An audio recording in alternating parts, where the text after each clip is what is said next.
हा सत्संग संत रामपालजी महाराजांचा असून मराठी भाषिक भक्त समाजास सहज समजावे म्हणून हिंदी भाषेतून मराठी भाषेत रूपांतरित करण्यात आलेले आहे.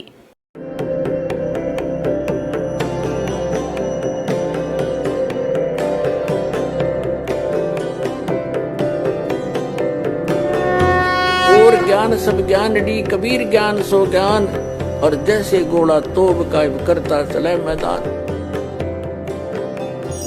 जगद्गुरु तत्वदर्शी संत रामपालजी महाराजांचे अमृत वचन सर्व पवित्र धर्मांच्या व पवित्र शास्त्रांच्या आधारावर. सतगुरुदेव की जय.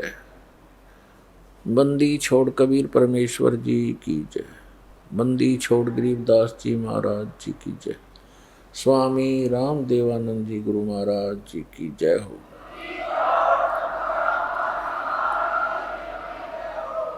गरीब नमो नमो सतपुरुष को नमस्कार. गुरु की नहीं सुर नर मुनि जन साधुआ संतों सर्वस दी नहीं.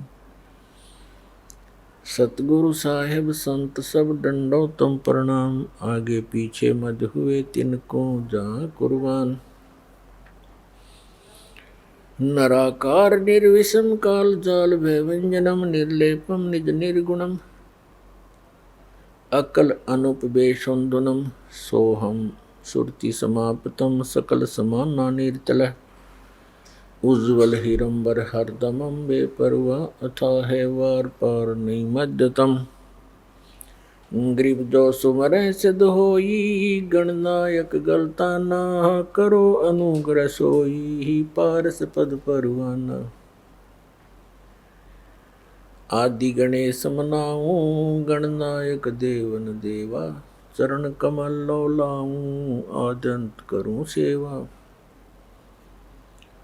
परम शक्ति संगीतम रिद्धि सिद्धि दाता सोई. अवगत गुण अतीतम सत पुरुष निर्मोही. जगदम्बा जगदीशम मंगल रूप मुरारी. तन मन अर्पों शीसम भक्ति मुक्ति भंडारी. सुर नर मुनि जन ध्यावे ब्रह्मा विष्णु महेशा. शेष सहस मुख गावे पूज्य आदि गणेशा. इंद्र कुबेर सरीखा वरुण धर्म राय ध्यावे.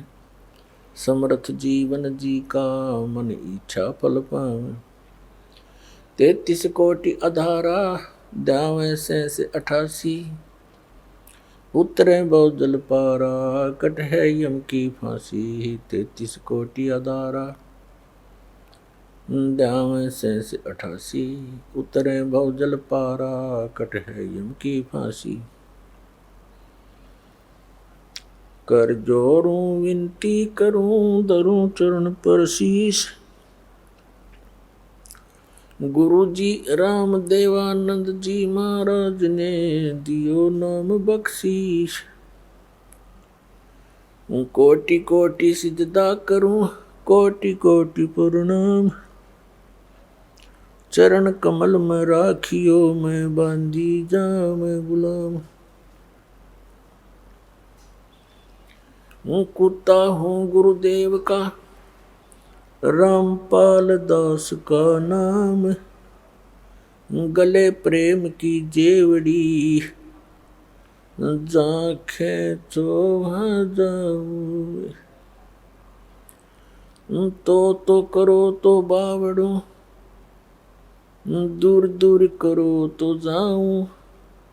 जो रखो तो ही रहूं जो देवो सो खाऊं.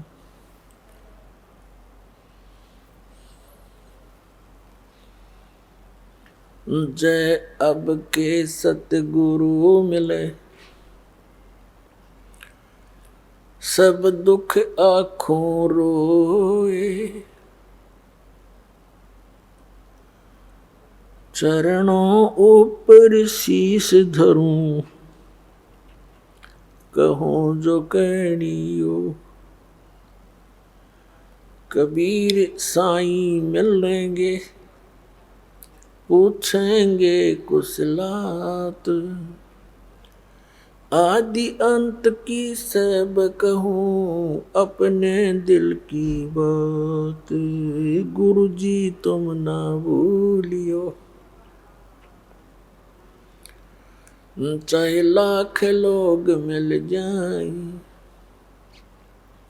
हम जैसे तुमको बहुत हैं, तुमसे हमको नहीं, तुमरे विसारे क्या बने। मैं किसकी शरण में जाऊं, शिव विरंच मुनि नारद, तिनके हृदय न समाऊं।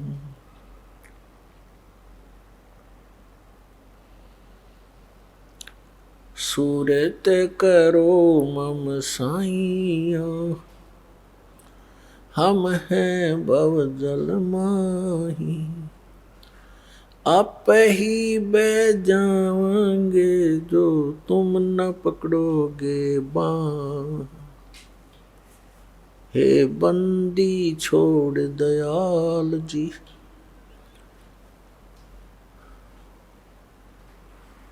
तुम तक हमारी दौड़े, जैसे काग जहाज का अब सोहजत और न ठोरे।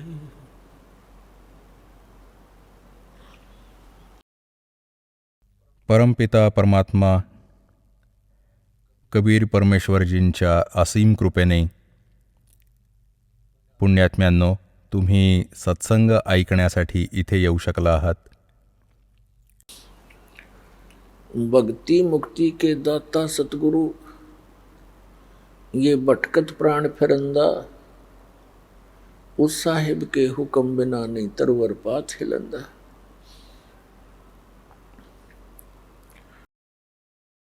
पुण्यात्म्यांनो,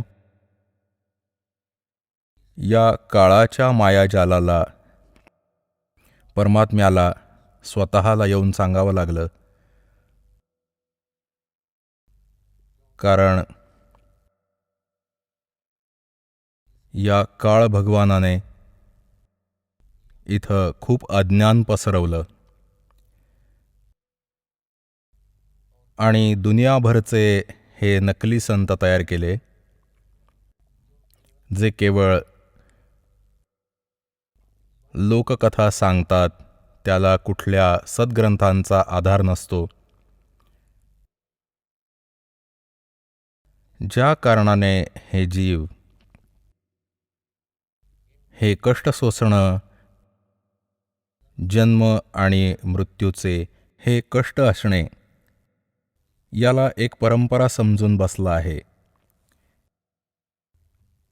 आणि यातच समाधानी झाला आहे. बऱ्याचशा संतांचंही हेच म्हणणं आहे की जन्ममृत्यू हा तर होतच राहील.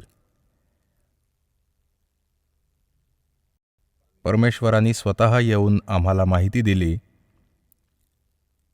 ते आपल्या सर्व जीवांचे पालनहार आहेत, ते आपले परमपिता आहेत, ते आपले जनक आहेत.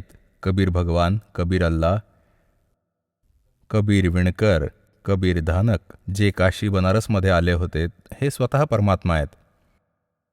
हे परमअक्षर ब्रह्म आहेत, हे सत्पुरुष आहेत, हेच अकाल मूरत आहेत, हेच शब्दस्वरूपी राम आहेत. आता आपल्या त्या निजस्थानाची माहिती परमात्म्यांनी स्वतः येऊन द्यावी लागते, कारण इथला तो राजा आहे, जो मालक आहे, स्वामी आहे, ईश आहे. हा काळ आहे, याला शाप लागलाय. 1,00,000 मानव शरीरधारी प्राण्यांचे सूक्ष्म शरीराला तप्त शिलावर भाजून वितळवून त्यातून निघालेली घाण खातो. जीव मरत नाही, पण तिथे खूप दुःख होतं जेव्हा ते तप्तशिलेवर टाकलं जातं. तप्तशिला म्हणजे एक खूप मोठा तवा, समजा कढई. तवे असतात, मोठ्या मोठ्या कढया असतात, चुलीवर ठेवतात. अशी दगडाची चूल जी आपोआप जळते आहे. आणि त्यात एवढी हीट आहे, या प्राण्याला तिथं टाकलं जातं सूक्ष्म शरीरात, तेव्हा हा खूप वाईट पद्धतीने तडफडतो. या जीवाने या स्थूल शरीराच्या माध्यमातून आजीवन जेवढेही विकार केले आहेत, जी दुर्व्यसनं केली आहेत, चटपटीत आहार घेतलाय, भोजन फळ फ्रूट खाल्ले, यांचा एक अंश सूक्ष्म शरीरावर लेप होतो. आता आपण बघतो, प्रत्येक जीव कोणते ना कोणते व्यसन करतच आहेत.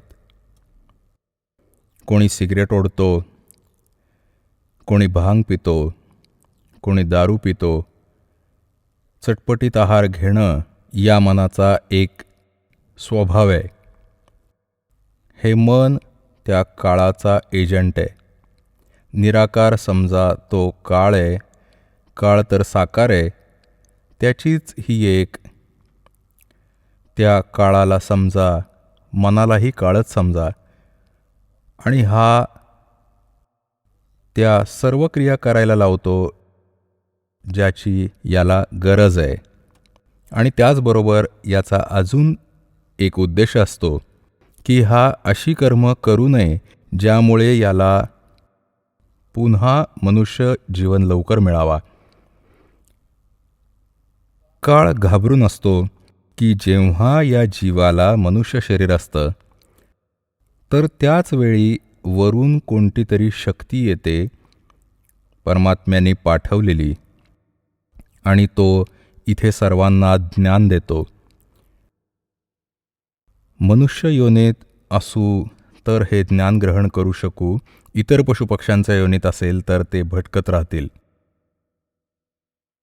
मग मानव शरीर प्राप्त जीवांना हा इतका भ्रमात टाकतो की जेव्हा ती वेळ येते त्या परमात्म्याची इथे प्रकट होण्याची, किंवा त्याचा कोणी दास पाठवतो आपला रिप्रेझेंटेटिव्ह बनवून, तोपर्यंत हा काळ प्रत्येक मानवाला अज्ञानाने घेरून टाकतो आणि वायफळ गोष्टींनी भरून टाकतो.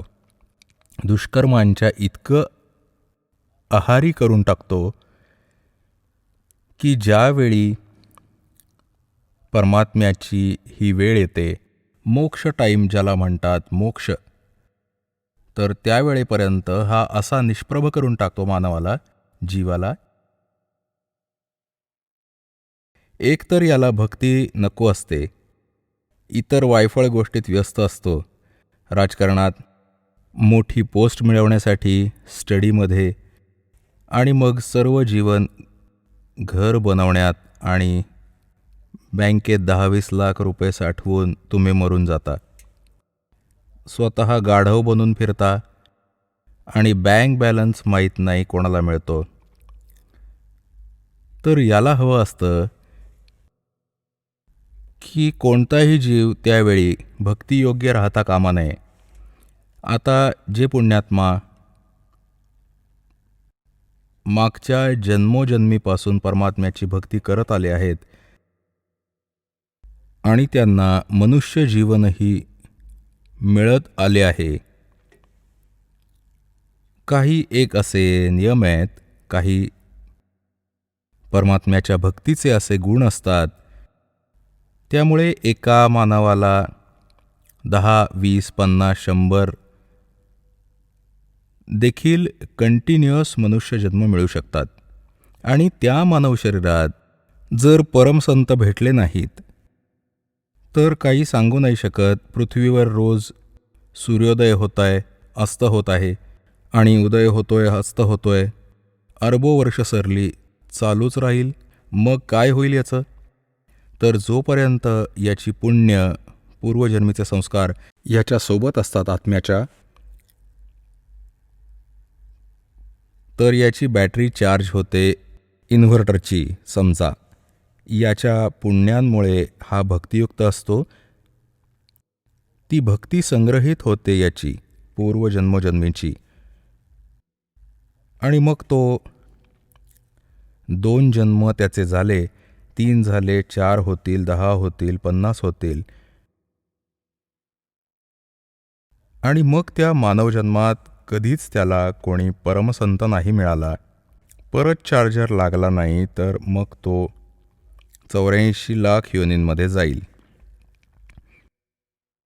तर ते पुण्यात्मा जे मानव शरीरातून लगेच आले आहेत, ते स्त्री आहेत किंवा पुरुष आहेत, मेल आहेत किंवा फिमेल आहेत, ते परमात्म्याच्या भक्तीशिवाय राहू शकत नाहीत. त्यांना परमात्म्याची एक विशेष ओढ लागलेलीच असते. त्यामुळे ते जसेही ज्या परंपरेत, ज्या जातीधर्मात त्यांचा जन्म होतो, आपल्या परंपरागत त्या क्रियांमध्ये तो शीघ्रतेने लागतो.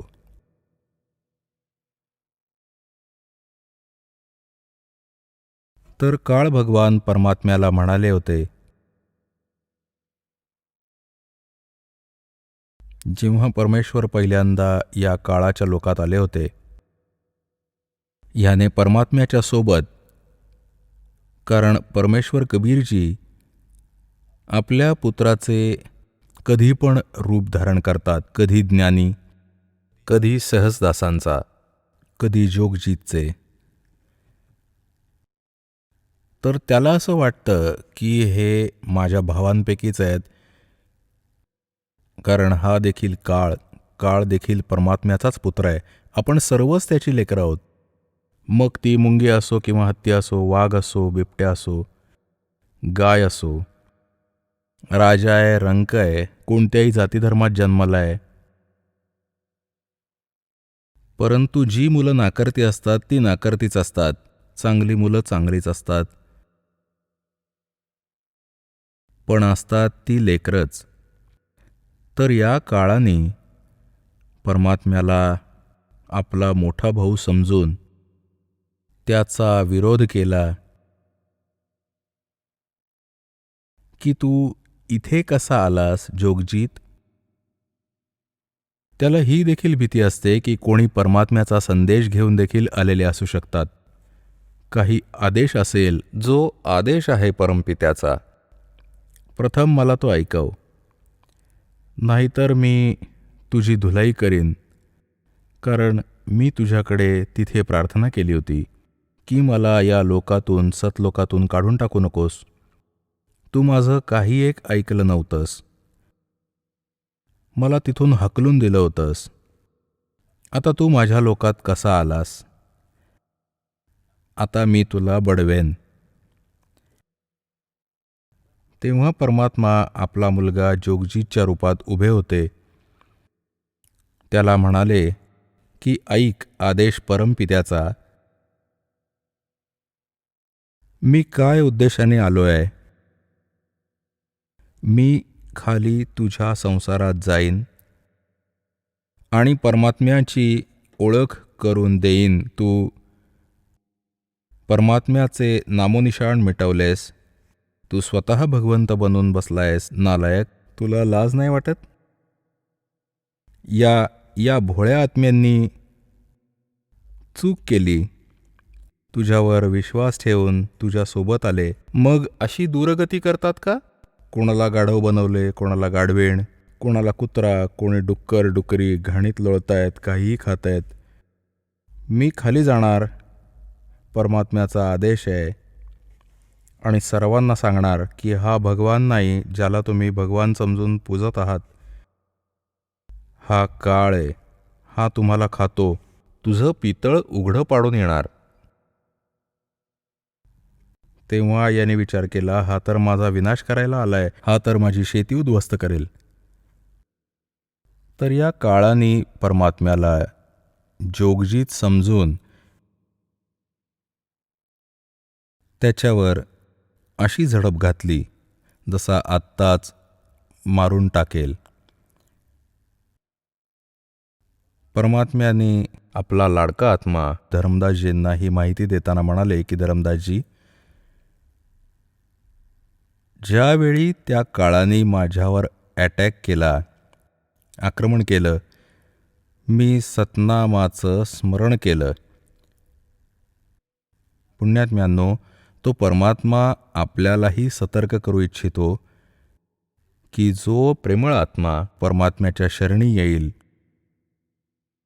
आणि त्यांच्यावर जर कुठल्या प्रकारची कोणती संकट आली, मग ती दैविक असो, मग कोणी केलेला जादूटोणा असो, किंवा कोणी कुठला घाला घालो, आणि तुम्हाला उपदेश प्राप्त आहे, तर त्यावेळी आपलं श्वासाचं स्मरण सुरू करा. ज्यांना प्रथम मंत्र प्राप्त आहे तर प्रथम मंत्राचा जप सुरू करा. कुणा दुसऱ्यावर भिस्त ठेवू नका की ते माझी रक्षा करतील. परमात्म्याने सांगितलं की धर्मदास, मी सतनामाचं स्मरण केलं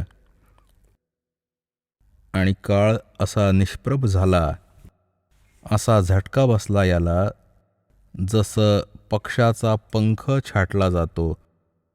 ते छाटले गेल्यामुळे तो जमिनीवर पडून तडफडत असतो, तो असहाय्य होतो. अशी दशा झाली या ज्योत निरंजन काळाची.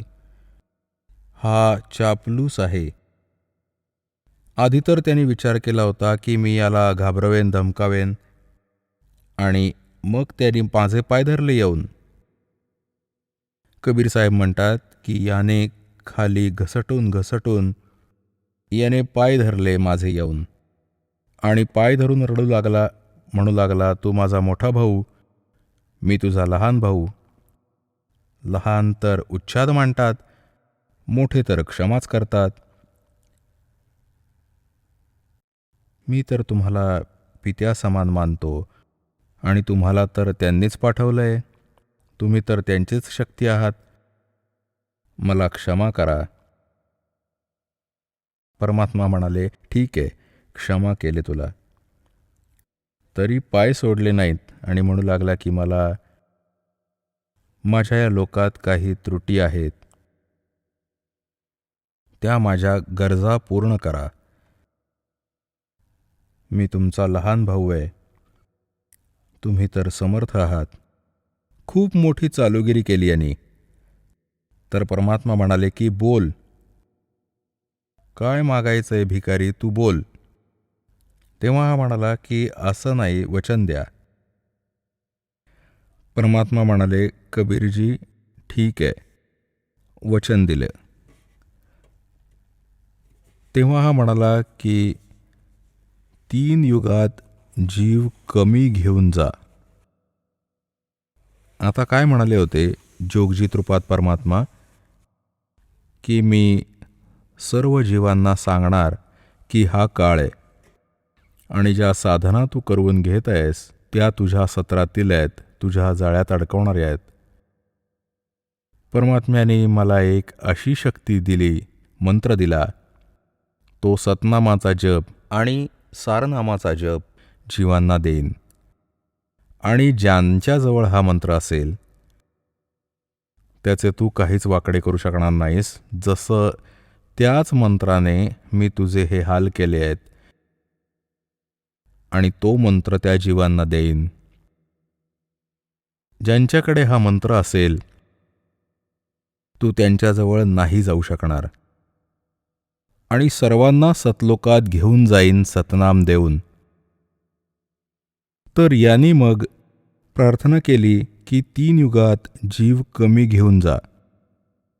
चौथा युग जब कलयुग आवे, तब तव शरण जीव बहु जावे. ऐसा वचन हर मोय दीजे, तब तुम संसार गवन संसार ही कीजे. तेव्हा परमात्मा म्हणाले, ठीक आहे. आणि दुसरं हे म्हणाला की तुम्ही जबरदस्तीने घेऊन जाऊ नका. तुम्ही तुमचं ज्ञान द्या. तुमचं ज्ञान जो स्वीकारेल तो तुमचा होईल, तुमच्या मर्यादेत राहील तो तुमचा होईल. आणि तुमच्या मर्यादेत न राहता आमचं ज्ञान ग्रहण करेल तो आमचाच होईल. त्याला जबरदस्तीने घेऊन जाऊ नका. परमात्मा म्हणाले की ठीक आहे, तथास्तु, असंच होईल. कारण मालिकला माहिती आहे की जो माझे ज्ञानच मानणार नाही तर माझ्याबरोबर कोण येईल? कोण येईल माझ्याबरोबर? आणि माझ्या मर्यादेत नाही राहणार अशा मूर्खांना मी तिथे नेऊन काय करणार? असे तर पूर्वी होते तिथे, चुका केल्यावर पुन्हा येथे येऊन पडले.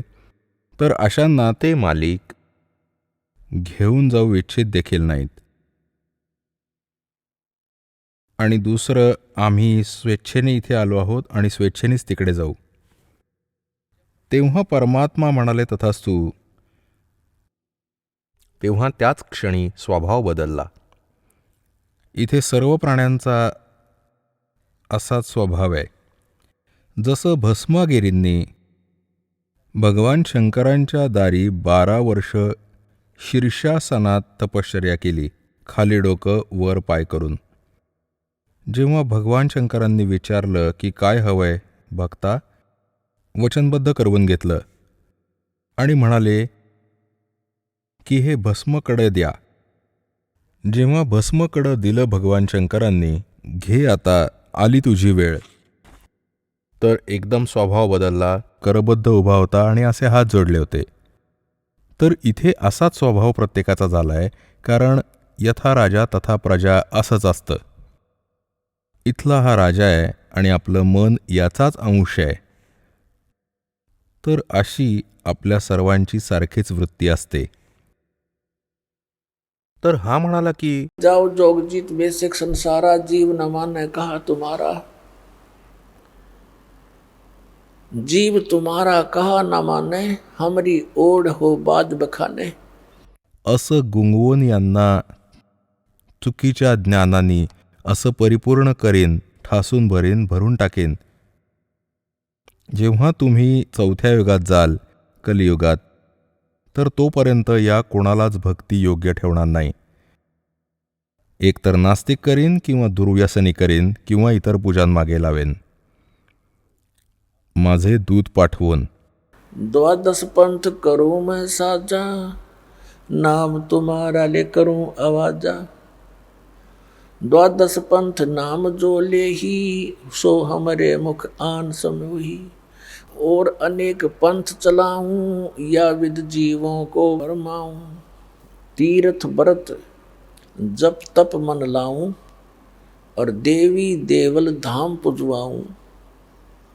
हे खूप तीर्थ बनवले, हे खूप धाम बनवले आणि असे पाठ पढवले या नकली ऋषींनी, महाऋषींनी, आचार्य आणि शंकराचार्यांकडून की तीर्थांची पूजा करून धामांमध्ये डोकं टेकवा, कल्याण होईल.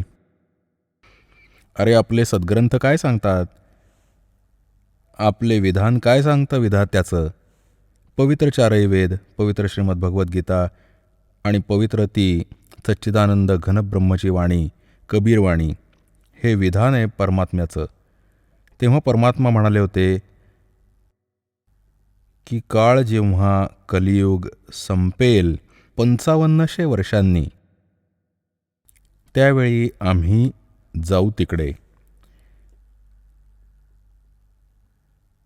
आणि तुझ्या सर्व पंथांना संपवून एक करू. माझ्या मुलांना ज्यांना तू डिवाईड केलं असशील त्यावेळी, कारण सतयुग, त्रेता, द्वापारपर्यंत इतर कोणताही धर्म जात नव्हती. या कलियुगातील ही जास्तीत जास्त 2-2.5 हजार वर्ष. आता आजच्या 2-2.5 हजार वर्षांपूर्वी, त्याच्या नंतरच आपण विभाजित झालो आहोत. जवळजवळ 2520 वर्षांपूर्वी हिंदू धर्माचे परिवर्तक आदि शंकराचार्य यांचा जन्म झाला आणि 32 वर्ष राहिले ते या जगात आणि मग त्यांचा मृत्यू झाला. त्यानंतर मग 2012 वर्ष झाली या ईसाजीच्या जन्माला. 30 वर्षांचे असताना त्यांचा मृत्यू झाला होता आणि जवळजवळ 1400 वर्ष झाली आहेत या मुसलमान धर्माला, हजरत मोहम्मदजींच्या जन्माला. आणि शीख धर्म जो आहे तो या परमात्म्याचे कबीरजी जेव्हा प्रकट होते त्याचवेळी नानक साहेब देखील त्यांचे समकालीन होते. आता आपल्या या काळाने आपल्याला कसं बिघडवलं? आदरणीय नानक साहेबांनी कोणताही धर्म नव्हता बनवला. धार्मिकता तयार करण्यासाठी पुण्यकर्म करण्याचा एक विधी सांगितला होता आणि शीखचा अर्थ शिष्य असतो, शागिर्द असतो आणि पुढे जाऊन त्याचं प्रारूप बिघडतच असतं. आता जसं परमपूज्य कबीर परमेश्वरजींनी कबीर असा समुदाय नाही बनवला, त्यांनी कबीर असा धर्म नाही बनवला. कबीर पंथचा अर्थ असतो तो मार्ग जो कबीर परमेश्वरजींनी दाखवला, मार्गदर्शन केलं भक्तीबद्दल, अध्यात्माबद्दल, आणि ज्या साधना त्यांनी प्रमाणित केल्या की या साधनांनी मोक्ष मिळेल, आणि जर आपण त्याच साधना करत असू आणि परमात्म्यांनी सांगितलेल्या मार्गावर आपण चालत असू तर आपण कबीरपंथी आहोत, म्हणजे कबीरजींच्या द्वारे दिलेल्या त्या मार्गावर चालत आहोत. आणि जर आपण त्या मार्गावर चालत नसू, त्या साधना आपण करत नसू, त्याप्रमाणे कार्य करत नसू, तर आपण बेसिक कबीरपंथी म्हणवतो. आपला पंथ कबीरजींचा नाही आहे. आपण विरुद्ध मार्गावर चालत आहोत, म्हणवत आहोत कबीरपंथी. तर सांगण्याचा अर्थ हा आहे, काळाला आत्ता करायचं होतं हे सर्व काम. यांनी मेख मारून ठेवली. याच्यानंतर त्यांनी तयार केले किती संत. ओहो, श्री शिवदयालजी राधास्वामी पंथाचा प्रवर्तक. आता त्यानंतर एकदम बघा कसं वादळ आलं. कोणास ठाऊक किती ब्रांच असतील याच्या 100-125 वर्षांच्या आत, आणि जवळजवळ अर्ध्या भारतवर्षाला यांनी मिसगाईड केलं. ज्यामध्ये जास्त एफेक्ट केलं यांनी हिंदू धर्म आणि शीख धर्माला. हे नास्तिक बनवू लागले आहेत जीवांना. हे कोणत्या क्रिया नाही सांगत. डोळे बंद करून बसा 2.5 तास सकाळी, 2.5 तास संध्याकाळी, आणि नाम 5ही काळाचे. अजून काही नाही करायचं. ना कोणती ज्योत लावायची, ना काही धर्मभंडारा. हे खीरसुद्धा वाटत नाहीत आणि सत्संग करतात, पाणी पिण्याची व्यवस्था करतात. यांनी तर वाट लावून टाकली सगळ्या मनुष्य जीवनाची. आपल्या घरांमध्ये ज्योती लावायचे पूर्वी साजूक तुपाची. प्रत्येक घरात, खास करून आमच्या घरात, कारण दासाचा जन्म हिंदू धर्मात झाला. प्रत्येक घरात ज्योती सायंकाळी तर नक्की लावायचे. मग भले लावतील 2 सेकंदांसाठी. वात आणायचे लहान, जी लवकर संपायची. परंतु काही ना काही क्रिया धार्मिकतेचा यथार्थ मार्ग होता, तोही यांनी बिघडवला, बंद करून टाकला. आता पुण्यात्म्यांनो, हे धनधन सद्गुरू, सच्चा सौदावाले, शिरसावाले, जशीच्या तशी सेम प्रणाली समजा भाऊ. हे बालयोगेश्वर बोलत आहेत, जे अमेरिकेत राहतात. त्यांचे एक बंधू सतपालजी आहेत इथे भारतवर्षात. या कोणालाच शेंडा बुडूक नाहीत. सर्व श्राद्ध घालतात, भूतपूजा सांगतात, जशी एखादा सामान्य माणूस करेल, जशी आपण पूर्वी करायचो, ॲज इट इज तीच आहे. या आसारामजींना काहीच नाही माहिती. मूर्ख बनवत राहिलाय जगाला. 6-7 नावं टाकतो, म्हणतो सिलेक्ट कर जे आवडेल ते. एक तर हा स्वतः देतो. एक नाम सोहमचे 2 भाग करतो, सो बाहेर हम आत, आणि बाकी 6-7 मंत्र देतो आणि सांगतो की यातला तुला जो आवडेल तो सिलेक्ट करून घे. अरे भल्या माणसा, एका डॉक्टरकडे रोगी जातो आणि रोग्यासमोर 6 गोळ्या 6 प्रकारच्या ठेवून म्हणे सिलेक्ट कर तुझ्या इच्छेनी, तर तो डॉक्टर आहे का? मूर्ख बनवतोय जगाला. तर पुण्यात्म्यांनो, आता कुठे कुठे रडू, कोणाकोणासाठी रडू? ही विहिरीत भांग पडली आहे. परमात्मा म्हणतात, कबीर ये माया अटपटी सब गट आण अड़ी, और किस न समजाऊं या कुआ भांग पड़ी. आता पुण्यात्म्यांनो, तुमची ओळख ज्या कोणी संत, महंत, आचार्य शंकराचार्यांचा इतिहास दाखवला आहे, त्यांच्याकडे काहीच नाही मिळालं. एक कणसुद्धा नाही यांच्याकडे भक्तीचा. आणि हे भोळ्या श्रद्धाळूंना, कित्येकांना चुकीचा मार्ग दाखवून बसलेत. हे स्वतःही पापाचे धनी आणि काळाचे पक्के एजंट बनले आहेत. आणि मग हा काळ काही नाही देणार यांना. कारण याच्याकडे काही पॉवर नाही ना द्यायची.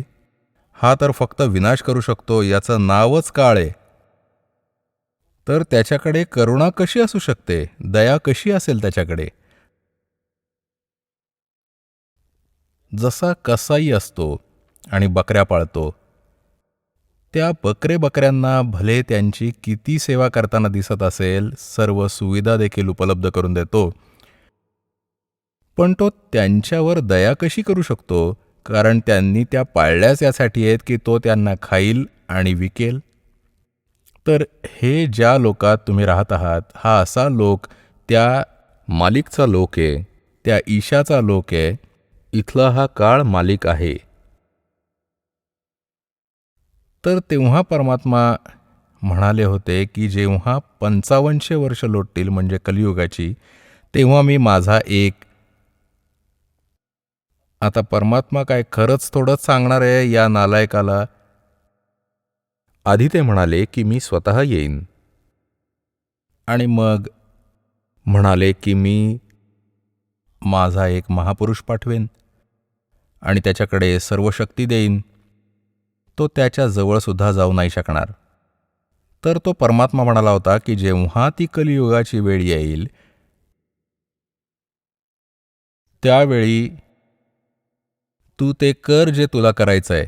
तर तेव्हा हा म्हणाला होता की जेव्हा तुझी ती 5500 वर्ष कलियुगाची येतील, त्याआधी तर यांना असा निष्प्रभ करेन की एक तर भक्ती करायला विसरतील, कारण याला नास्तिक करायचं आहे याला सर्वांना.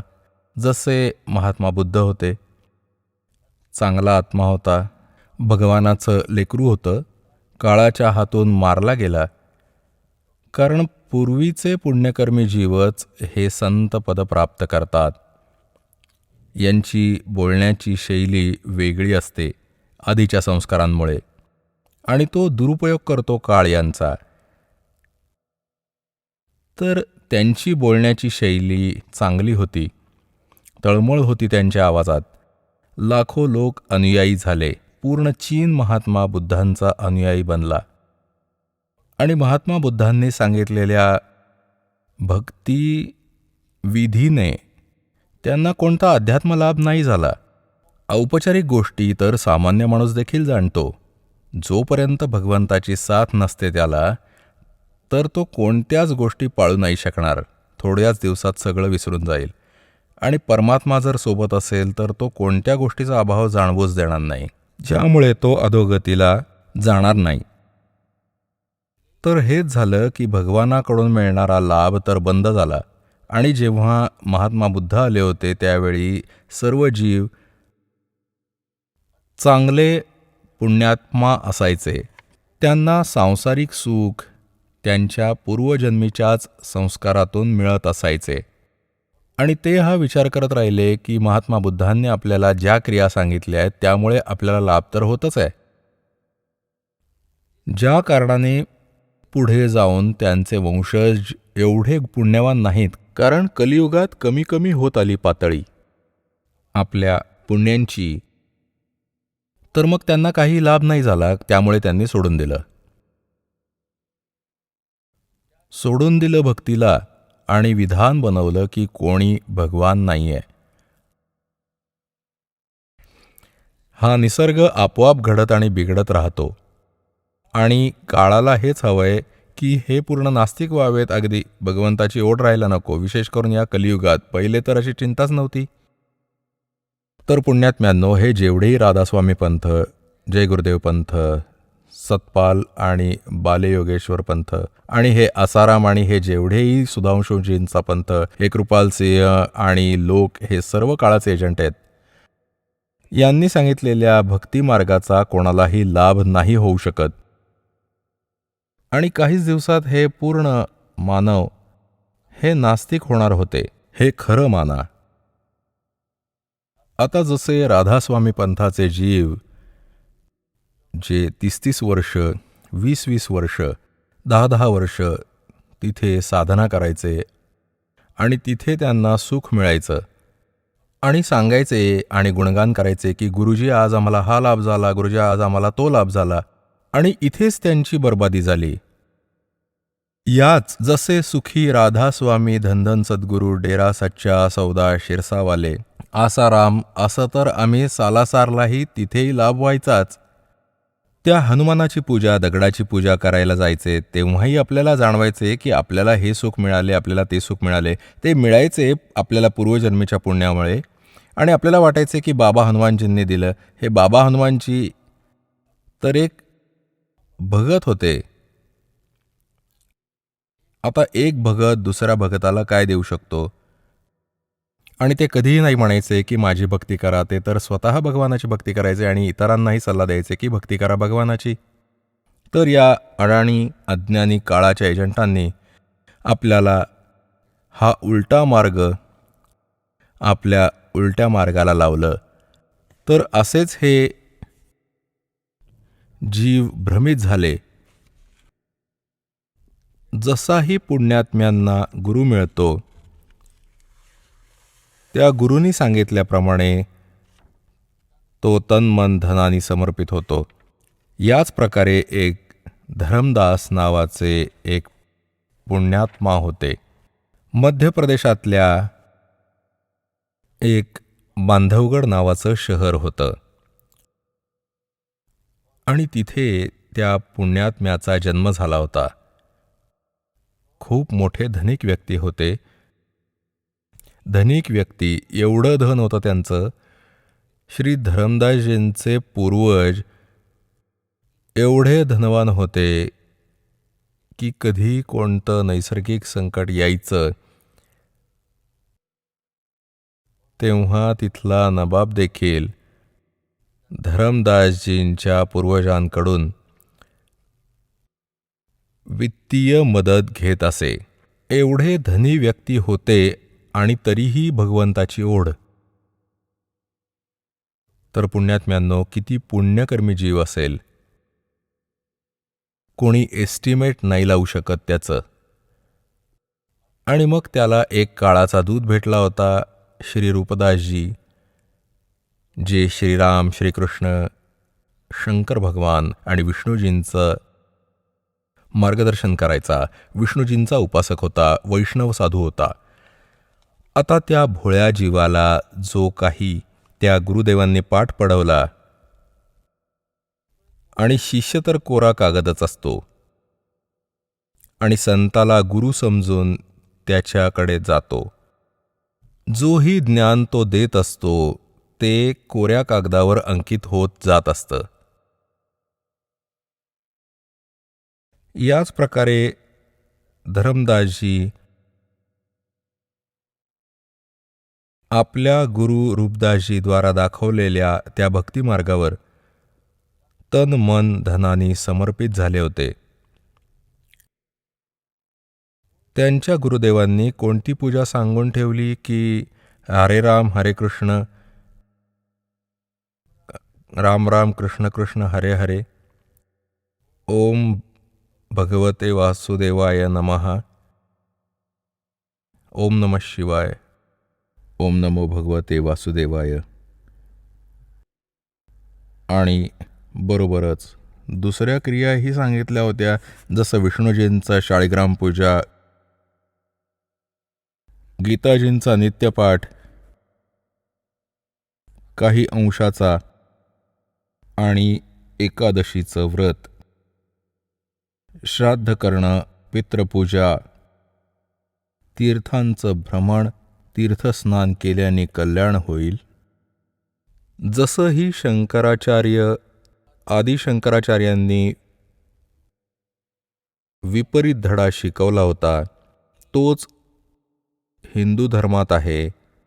या सर्व धर्मगुरूंनी याच ज्ञानाला पुढे पसरवलं. आदिशंकराचार्य खूपच पुण्यवान होते. त्यांचे वडील शंकर भगवानांचे दृढ पुजारी होते आणि शंकराजींच्या कृपेने ते आपल्या पुत्राची उत्पत्ती मानत होते. 8 वर्षाच्या वयामध्ये आदिशंकराचार्यजी परमात्म्याच्या प्राप्तीसाठी संताच्या शोधात निघाले. एक संत एका गुहेत राहत होता. त्याचा खूप बोलबाला होता. प्रशंसा होत होती. सर्वांच्या तोंडी नाव होतं. आणि तो महिन्यातून, 2 महिन्यातून, 15 दिवसातून गुहेच्या बाहेर येत असायचा. त्याची महिमा आणि प्रशंसा ऐकून तो बाल शंकराचार्य तिथे पोहोचला. 15-20 दिवस तिथेच बसून राहिला. टसचा मस नाही झाला. जेव्हा तो बाहेर आला, त्याला आपल्या कल्याणाचा मार्ग जाणून घ्यायचा होता. त्यांनी काय पाठ ऐकवला की जीवच ब्रह्म आहे. तू स्वतःच भगवंत आहेस. तू विसरलायस स्वतःला. अंतर्मुख हो. हे शरीर म्हणजे तू नाहीस. हे मन म्हणजे तू नाहीस. हाडामासाचा पुतळा तू नाहीस. तू तर निर्लेप आत्मा आहेस. बस, तू स्वतः भगवान आहेस. आता त्या कोऱ्या कागदावर जे लिहिलं ते त्यांनी फायनल समजलं आणि हेच ज्ञान पुढे जगात वाढवू लागला. तर त्यावेळीही आपले पूर्वज एवढे बुद्धिमान होते. ते त्यांना म्हणाले की स्वामीजी, तुम्ही म्हणत आहात की जीवच भगवान आहे, जीवच ब्रह्म आहे. तर ठीक आहे, तुम्ही तुमचं काम करा, आम्ही आमचं काम करतो. तुम्ही भगवान, आम्ही भगवान. मग करायचं काय राहिलं आता? आता काय करू सांगा? तुम्ही म्हणत आहात की जीवच भगवान आहे आणि तेच ज्ञान वाटत फिरत आहात. तर मग ठीक आहे, आम्हाला समजलं. तू पण भगवान, आम्ही भगवान. चल आपलं काम कर. आता त्यांनी विचार केला की अरे, असा तर पंथाचा विस्तार होणार नाही. हे तर कामच बिघडलं आणि गोष्ट पण खरी आहे.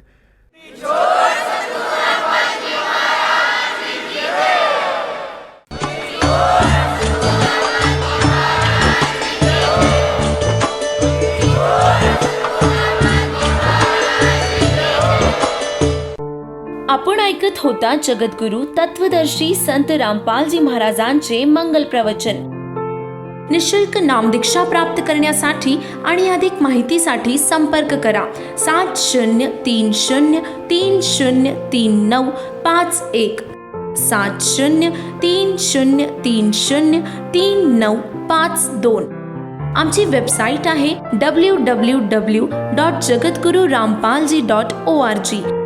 सर्व पवित्र धर्मांच्या पवित्र शास्त्रांवर आधारित प्रमाणित अनमोल पुस्तक ज्ञानगंगा किंवा जगण्याचा मार्ग यापैकी कोणतेही एक पुस्तक निशुल्क मागविण्यासाठी आम्हाला आपले पूर्ण नाव, पूर्ण पत्ता, पिनकोड सहित आणि फोन नंबर लिहून 7030303951 7030303952 या नंबरावर SMS करू शकता किंवा आम्हाला 7030303950 या नंबरावर WhatsApp देखील करू शकता.